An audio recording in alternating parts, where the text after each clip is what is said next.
I have carried men off worse ground than that square, and I have carried men who did not need carrying because they were already gone. I have learned to tell the difference in the first 2 seconds, with my hands, before my eyes catch up.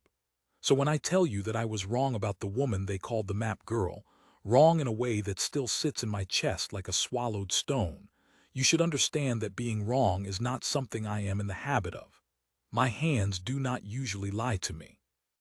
That week on the Sabar Road, my hands were the only part of me telling the truth, and I did not listen to them until it was nearly too late. We halted a little after noon, 3 vehicles nose to tail on a road that ran straight as a rifle between 2 lines of dead orchard. The heat came up off the hardpack in sheets. I remember the smell of it, diesel and dust, and the sweet rot of fruit no one had picked in 2 seasons, because smell is the thing that comes back first later, when you try to forget the rest.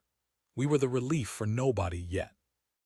We were the ones who would need relieving, though none of us knew it, sitting there in the orchard shade waiting on a grid that had come down garbled and a specialist who had come up from brigade to sort it out. She climbed down from the second truck with a ruck that looked heavier than she was and a hard case cuffed to her wrist like a courier's, and the first thing I thought, God help me, the first honest thing was that somebody at brigade had sent us a filing clerk. She was not big. She was not loud. She moved with the flat economy of a person who has been on her feet for 30 hours and intends to be on them for 30 more. And she found the shade without being told where it was. And she set the case down like it was the only thing in the world that mattered, and she said nothing to any of us. Doc, Corporal Neal said beside me, low, grinning. They sent us a librarian. I laughed. I want that on the record, because I owe it to her to be honest about the exact size of my failure. I laughed, because a woman with a map case and quiet hands was easier to laugh at than the garbled grid and the 6-hour delay, and the fact that the town ahead of us had gone silent on the radio the night before, and nobody at brigade could tell us why. Laughing at her was cheap, and it was easy, and it cost me nothing. And I did it, and I felt the small, warm meanness of it and did not question where it came from. She heard us. I know she heard us because I watched her hear us, a slight turn of the head, no more, the way you note a dog barking 2 yards over and decide it is not your problem. She did not color. She did not answer. She opened the hard case on her knees, and I saw it was full of laminated overlays and a handset, and a spiral book gone gray at the edges from being opened and closed 10,000 times. And she began to read the ground the way I read a wound, with her whole attention, like the rest of us were weather. Platoon Sergeant Dahlin came down the line then, and Dahlin had a gift, which was that he could make any space smaller by walking into it. He was a big square man with 20 years on him, and a voice built for parade grounds, and he had decided sometime before I ever met him that the world was divided into shooters and everybody else, and that everybody else was a liability to be managed. He looked at the specialist the way he looked at a jammed weapon. "You the grid fix from brigade," he said. It was not a question. He did not wait for an answer. "You stay on the truck, you stay out of the lane, and you don't touch my net. We clear." "Sergeant," she said, just that. Not yes. Not a salute. A single flat word that acknowledged he had spoken without conceding 1 inch of what he'd said, and I did not understand at the time how much steel it takes to answer a man like Dahlin with a word that small and that even. I thought she was cowed.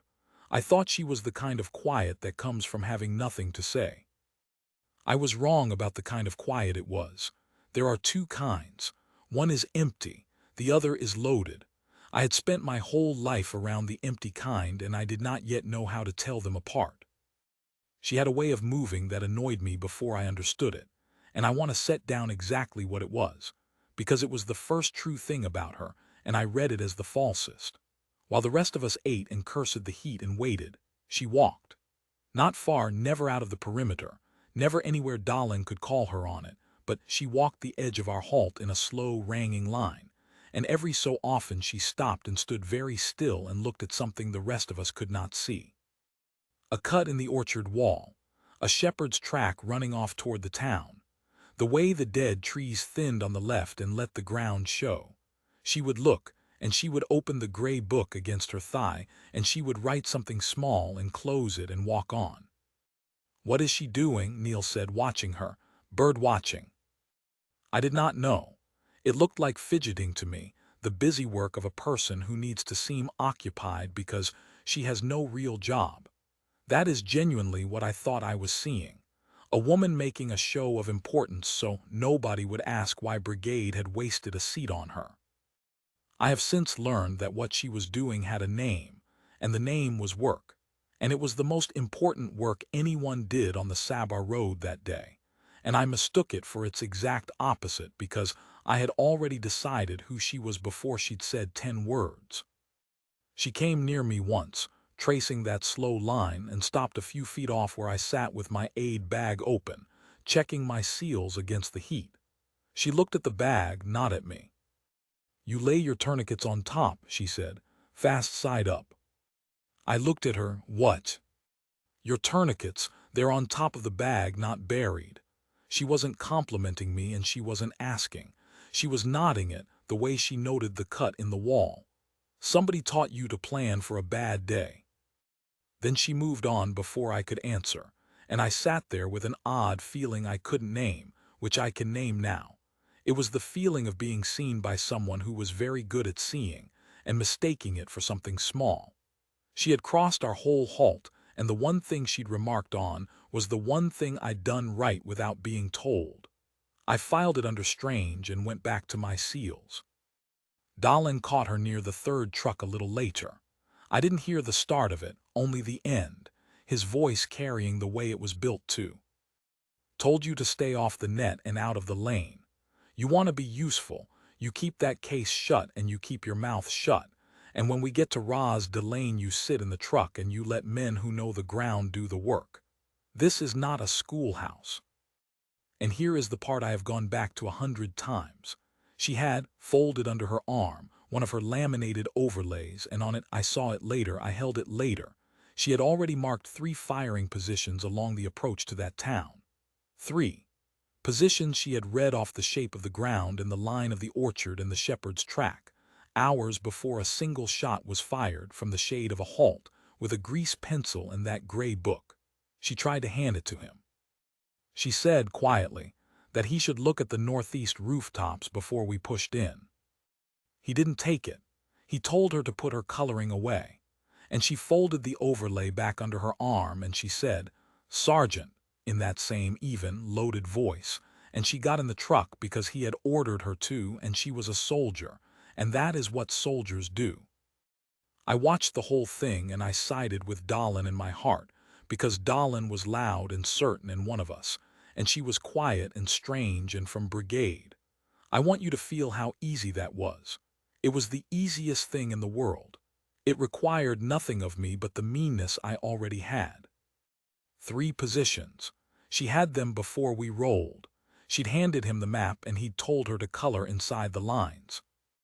Ras Delane sat where the Sabah Road bent to cross the Meadow on an old stone span, and the town had grown up around the crossing the way towns do, a knot of flat-roofed houses, a market square with a dry fountain at its heart, an arcade of shops with their steel shutters down. It should have had people in it. It had that stillness instead that I would come to hate more than any amount of noise, the stillness of a place where the people have gone somewhere and left the doors open. We came in slow, the trucks nosing between buildings that stood too close, and the lieutenant put us down to move the last stretch on foot, and I remember thinking the square looked like a stage after the audience has left. She dismounted with us. Dahlan had told her to stay in the truck, but the lieutenant, who was younger and less sure and had glanced once at her folded overlay, told her to come, and she came, close behind me, that hard case cuffed to her wrist, the handset now clipped to her chest where she could reach it. And she did the thing again, the thing that annoyed me. She read the ground. But now I was close enough to see how she did it, and something in me, some honest animal part under the meanness, started to pay attention against my will. She did not look at the town the way I looked at it. I looked at doorways and thought threat, cover, threat, the flat grammar of a man who has been shot at. She looked at the town the way you'd look at a body you were about to operate on, the whole architecture of it, how the pieces bore load, where the pressure would come from. She murmured to herself, not to us, a low, steady litany, and I caught pieces of it as we moved. The fountain, the two-story on the north corner, the arcade gives them enfilade. The bell tower sees the whole square. The fountain is the only hard cover, and it's a kill box. She wasn't nervous. She was cataloging. She was building the fight in her head before it started, the way I lay my tourniquets fast side up. "Doc," she said once very quietly without looking at me, "when it starts, the fountain's going to look like cover. It isn't. Everything in this square can see the fountain. You pull your wounded to the arcade south end, the third pillar, there's dead ground behind it. Third pillar, south end." I didn't answer her. I want to be honest about that too. She handed me, unasked, the single piece of information that would save more than one life in the next hour, and I received it with a grunt and a private roll of the eyes, because Dahlan had taught me she was the map girl and I was a good student of the wrong lesson. Third pillar, south end. It lodged somewhere below my contempt in the animal part, and thank God it did. We spread into the square. The lieutenant took half the element toward the far arcade to clear the shops. Dahlan anchored the center by the dry fountain with the rest, and I stayed near the center because that is where the medic stays, and she stayed low against the north wall with her overlay out and her grease pencil in her teeth. And for one long moment the square held that stage-empty stillness, the heat ticking off the stones, a shudder somewhere ticking in a wind I couldn't feel. Then the northeast rooftop opened up, exactly where she tried to hand Dahlan the overlay 6 hours before, and the square came apart. I have been in the opening seconds of enough of these to know that the first thing that dies is your plan, and the second thing that dies is your hearing, and both went at once. The first burst came off the high north corner, the two-story she'd named, and it walked across the open ground toward the fountain in a line of little gray spouts, and a man near me, PFC Amos, went down with a sound I felt more than heard. Then the arcade opened up, enfilade, just as she'd said, raking the lieutenant's half of the element as they crossed the open, and then a third gun from the bell tower that saw the whole square. And in maybe 4 seconds we went from a foot patrol in an empty town to a dozen men pinned in a kill box that a quiet woman with a grease pencil had drawn for us hours before while we laughed at her. Dahlan was screaming for the fountain. It was instinct. The fountain was the biggest solid thing in the square, a waist-high ring of old stone, and every reflex a man has says get behind the big solid thing. 2 of his soldiers broke for it, and she came up off the north wall, not far, not standing, just up onto one knee with her whole body leaned into her voice, and she shouted the only loud thing I ever heard her say. "Not the fountain, the arcade, south end, third pillar, Geo south." And one of the 2 men going for the fountain heard her and cut south instead, toward the pillar she'd named, into the dead ground she'd found and lived. And the other man reached the fountain and got behind that big, solid, comforting stone, and the bell tower gun had been waiting for exactly that, because the fountain saw the whole square and the whole square saw the fountain, and he did not live, and it was over for him in the time it takes to be glad you found cover. That was the moment. Not later, not the reveal, not the salute. That was the moment the honest animal under my contempt sat up and understood, cold and total, that everything the map girl had said was true, and everything Dahlan had said was going to get us killed. She had called the north corner. She had called the arcade enfilade. She had called the fountain a kill box and the third pillar dead ground, and I had heard all of it and filed it under strange, and now men were proving her right with their bodies. I got to Amos low, dragging, and hauled him the only direction that made sense. South, the arcade, the third pillar, the dead ground she'd handed me for free. Rounds chewed the stone over our heads, and then we were behind the pillar, and the fire couldn't reach us there, exactly as she'd said, and I got my hands into Amos and found the wound high in the shoulder, survivable, and I got a seal on it. And for 1/2 of 1 second in the roar of that square, I looked back across the open ground at the woman on one knee against the north wall. She had the handset off her chest and up to her ear. She had the overlay flat on the stone in front of her, weighted with her own bleeding knuckles. She had her head down and her mouth moving, fast and even, and I could not hear a word of it over the guns, but I knew, the animal knew, that she was not hiding and she was not praying. She was working. In the middle of a kill box she had drawn and been mocked for drawing. With men dying on the ground she tried to warn us off of. She had opened her gray book and her overlay, and she was building the answer, mark by mark, the way she'd been building it since the orchard shade. And Dahlan was still screaming into his own dead net for a fire mission he did not know how to call, and she had not looked at him once. Dahlan's net was useless and he knew it. He had a company frequency and a call for help and no controller's language to shape it with. And what came out of him when he finally got through to something was a big man's panic dressed up as command, troops in contact, taking fire, request immediate support, grid to follow, and then a fumbling over the grid. Because reading a fight off a map under fire is a trained skill, and he had spent 20 years being a shooter and despising the men who did it. The relief net came back asking him to confirm, to mark, to describe, and he could not, and every second he could not, the arcade gun and the bell tower and the north corner kept working us over, methodical, unhurried, the way you take apart something that cannot fight back. And into that, across the whole width of the kill box, from a woman on one knee with a round about to find her, came a voice on a frequency I did not know she had, flat and even and clear as a struck bell. Any station this net, I have positive control of this square. I have eyes on all enemy positions. I am prepared to talk you onto every one. Acknowledge and I will begin marking. I did not understand then half of what I was hearing. I understood the tone. It was the tone of a surgeon who has walked into a room full of people shouting over a dying man and said, without raising her voice, everyone stop, I have this now. And the room stopped. The relief net that had been fumbling with Dahlan went quiet for one beat, and then a different voice came back, a calmer, higher voice, the voice of somebody in an aircraft, and it did not ask her to confirm or describe or mark. It said, send it. That was the first hint, and I missed it. I was elbow-deep in Amos, and I missed it. She had said one sentence, and the professionals on the other end had dropped their whole protocol and simply told her to send it.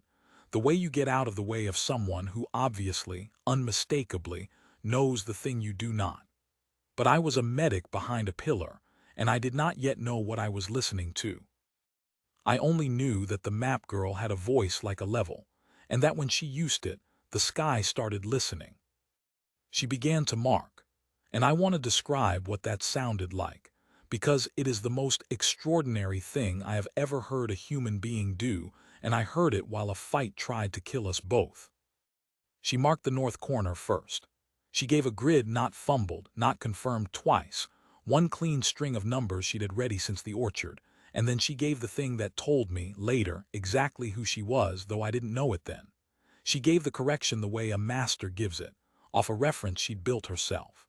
From the two-story on the north corner, top floor, northeast window, you'll see a dry fountain in the center of the square. That's my reference, that's 0. The gun is left 1-5, up 1 in the window. Danger close, friendly south arcade. I say again, friendly south arcade, I will keep them there. Even. Flat. A grocery list. And the voice in the sky read it back and she said, that's correct, cleared hot, in the tone of a woman signing for a package, and the north corner of Ras Delane came apart in a noise that stopped my heart against Amos's shoulder. The north gun stopped, just stopped. The pressure came off our left like a hand lifting. Behind the third pillar, one of Dahlan's soldiers, a kid named Reyes who'd made it to the dead ground she'd found, looked at me with white all around his eyes and said, "Who is that? Doc, who is that?" And I did not have an answer.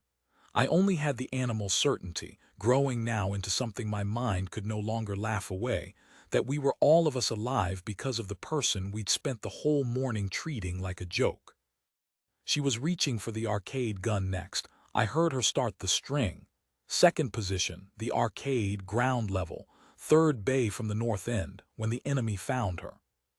It was one round.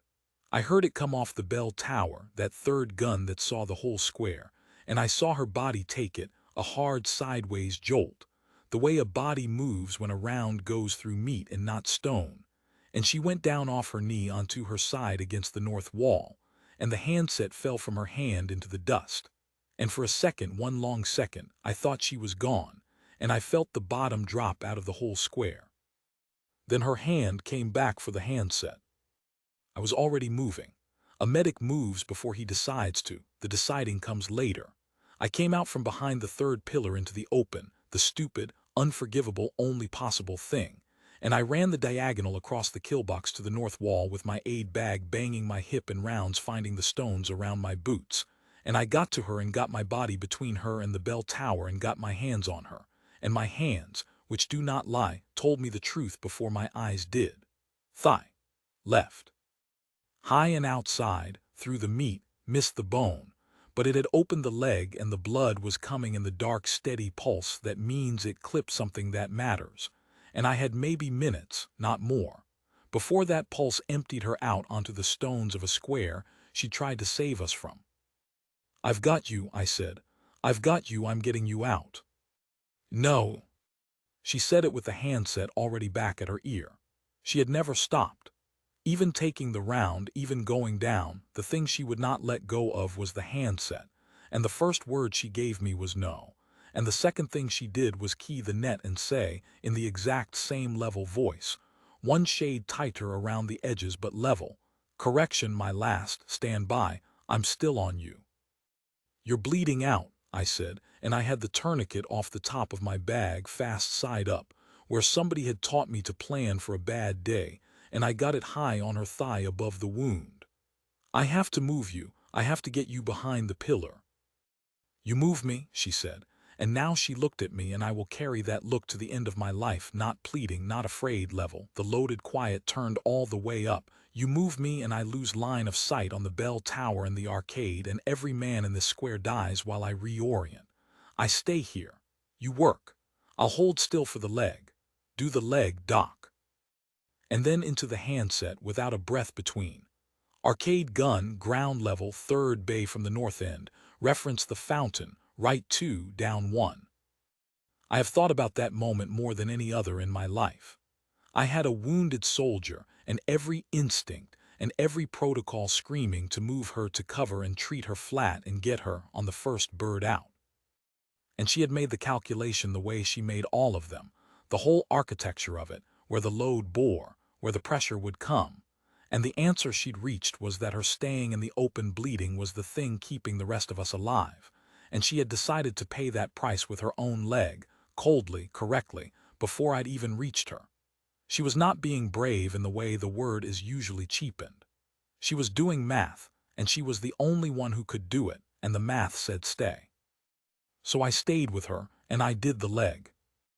I have never worked on anyone under fire the way I worked on her, and I have never had a patient help me the way she helped me, which is to say by holding so perfectly still and so perfectly calm that she took the shaking out of my own hands. I cinched the tourniquet and she did not flinch. I packed the wound, and packing a thigh wound is agony. It is knuckles-deep pressure into torn meat. Men scream, strong men weep, and she did not scream. She talked, not to me, to the sky. "Bell tower next. Top of the Campanile, single gunner. He's the one who tarps me and Doc. Take him last. I want him watching when the relief comes through the north gate." And I drove my hand into her leg to find the bleeder, and she drew one sharp breath through her nose and finished the sentence. "Friendly still South Arcade. I'm holding them, send it." "Who taught you to do this?" I said. I don't know why I said it. Working, my hand slick to the wrist in her, the square roaring. Maybe I needed to hear her voice keep going as proof she was still with me. "Do what?" she said, even, marking off the bell tower's position for the crew above us. "This, all of it, the ground. You drew this square this morning. You had it before we rolled. Dahlen wouldn't take the overlay." Something crossed her face that was almost, not quite, a smile. "I've had 11 years of learning to see a fight before it starts," she said. so that when it starts I'm already 3 steps into the answer. A breath. Doc, the bleeder's inferior and lateral, you're an inch high. I moved my hand an inch and found it and got my thumb on it, and the dark pulse under my thumb slowed, and I held it there, and I understood 2 things at once. The first was that she had just diagnosed her own arterial bleed by feel, upside down from the inside, while running a fire mission, a thing I have never seen a trained medic do to their own body. The second was that 11 years is not the resume of a map girl. 11 years is the resume of somebody the whole system had been built around and then, somehow, thrown away to a line platoon as a grid fix, to be told by a man like Dahlin to color inside the lines. I did not have the name yet, but I had stopped, entirely and forever, thinking of her as the map girl. The relief was close now. I could hear it in the changed sound of the net, the higher aircraft voice joined by a ground voice, a column commander, treads and engines coming up the Sabar road toward the bent crossing at the Metter. And I heard the moment it happened, the moment I have replayed for every man who has ever asked me why I go quiet when somebody in a bar starts in about women not belonging in the hard places. The column commander came up on the net to coordinate his push into the square, and he asked routine procedure. A man taking control of a fight, he asked the station that was marking targets to identify itself. Authenticate. Who is running fires in this square? And she keyed the handset, my thumb in her femoral, her blood to my wrist, her voice level as still water, and she said, "This is Lantern." I did not know the name, but I watched what it did to the net, and I have never needed to know the name after that, because the net told me everything. There was a silence, a full second of silence on a frequency where silence costs lives, a silence that could only be a room full of professionals stopping cold. And then the aircraft voice came back, and the calm dropped out of it and something else came into it, something I can only call reverence, and the pilot said, not acknowledged, not copy, but, "Lantern, sir, that's Lantern on the net, that's the Faro Gap voice." A breath. "Ma'am, we've got you. Anything you call, it's cleared, I don't care how close. You talked my instructor out of the gap. You call it, we drop it."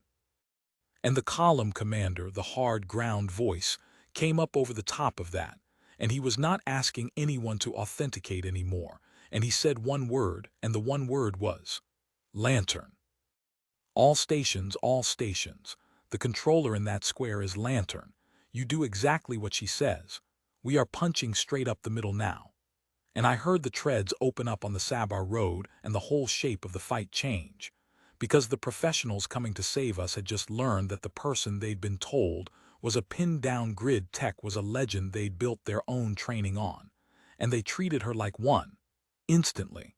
The way you get out of the way of the one person who knows. Ray's behind the third pillar. Had crawled close enough to hear my radio. He was staring at her.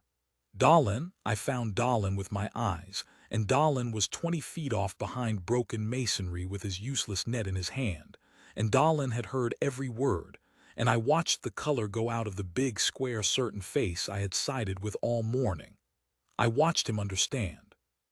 The map girl he'd told to color inside the lines, the specialist he'd shoved off the hood of his truck and ordered into the back, was the voice the relief pilots said their instructors talked about. He had held the answer in his hand in the orchard shade and told her to put her coloring away. She did not look at him.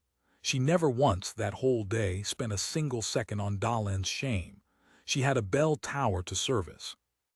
She talked them through the punch-through the way a conductor brings in the last movement, every position she'd marked in the orchard, every one she'd read off the ground while we laughed, delivered now clean and cold, and in order to a relief that trusted her absolutely. The arcade gun. The bell tower, she saved him for last, exactly as she'd told the sky she would, the gunner who'd shot her. And I do not think that was cruelty. I think it was a controller keeping her longest sightline open until she didn't need it, but I have wondered. The column came through the north gate off her marks with not one casualty crossing the open ground she'd mapped.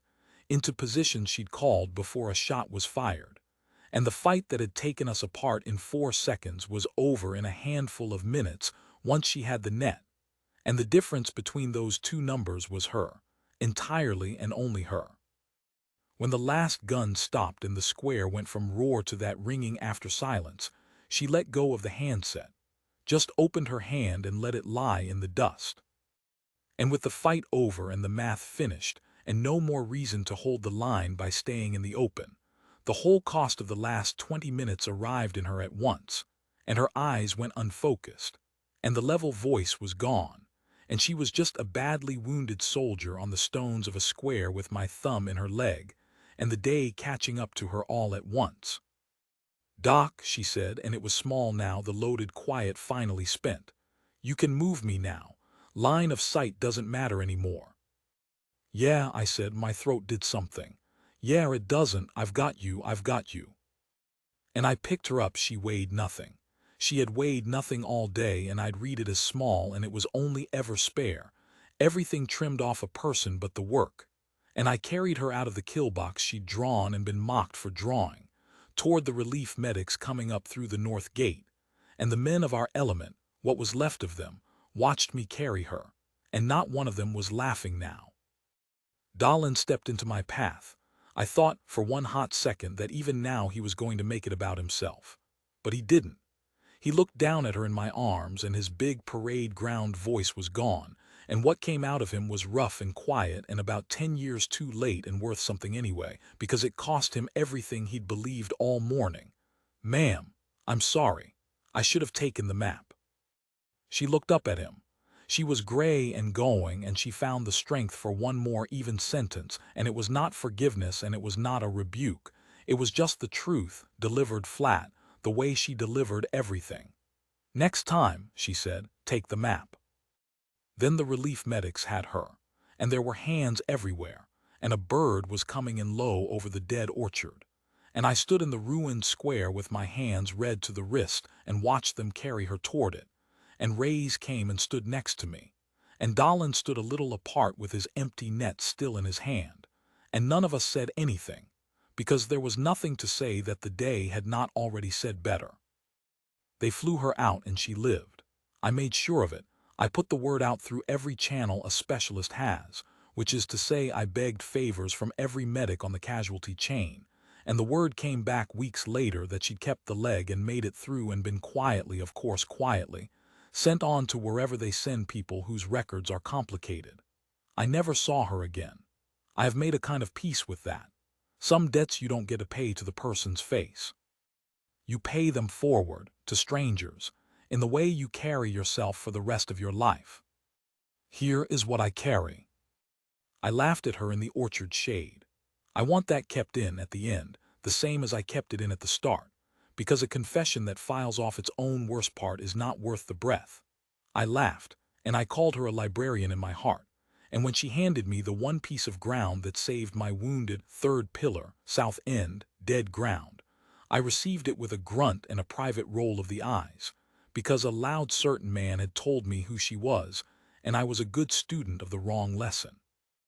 Everything I thought I knew about who is dangerous and who is dead weight, about who belongs in the hard places and who is playing at it, I learned wrong somewhere long before that road, and I never once questioned it until a quiet woman drew our death in the orchard shade, took a round through the leg holding the line she'd drawn, and diagnosed her own bleeding artery by feel while talking the sky down onto the men trying to kill us.